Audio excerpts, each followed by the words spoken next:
Did you know that if you listen to this very sentence backwards, you'll hear a secret message? Watch. Buy Doritos. Chances are, if you're a human being like myself, you've made a boatload of terrible, idiotic mistakes that have caused a lot of people to hate you. And if you are a decent human being, you've owned up to those mistakes and apologized. The act of apologizing is intimidating, but it's necessary and important to the way of the human spirit.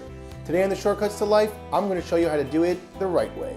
Shortcuts to life! Step 1. Know what you are apologizing for. One of the worst things you could do to someone you've already hurt is not know why they're so upset. That will piss them off like you wouldn't believe. In most cases, apologizing isn't about who's right or wrong.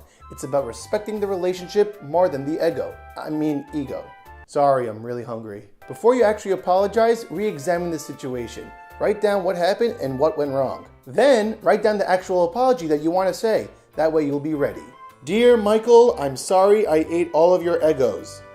All 3 boxes of Eggos. Step number 2, meet in person. I know that sounds terrifying, but it's something you're going to have to do. The problem with writing an apology email is that meanings get misconstrued, especially if you're using emojis. Why did she send me a dancing crab? Oh my God! An apology email gives a person more time to look at it, which means they're going to overanalyze things. If you want to tell them how you really feel, you got to face them face to face. Step number 3, say the words, I'm sorry. No accessories. No, I'm sorry, but. No, I'm sorry. The thing is, just, I'm sorry for . To quote the man everyone quotes, Ben Franklin, never ruin an apology with an excuse. Take it from him, he had to apologize a lot. I mean, he had sex with a lot of prostitutes that weren't his wife, right? That was his thing. Step 4, explain your emotions. Chances are if you screwed up, you weren't there mentally in the first place. Letting them know where you're coming from will help the apology. Even if it was something hurtful, they will respect that you're telling them the truth.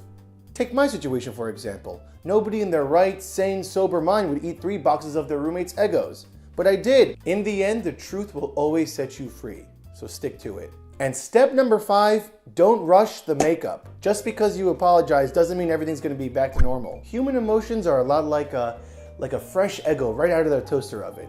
You gotta give it some time to cool down before you could eat it. Patience is a virtue. The fact that you made an apology is a huge step. If they want to have a conversation, they'll let you know.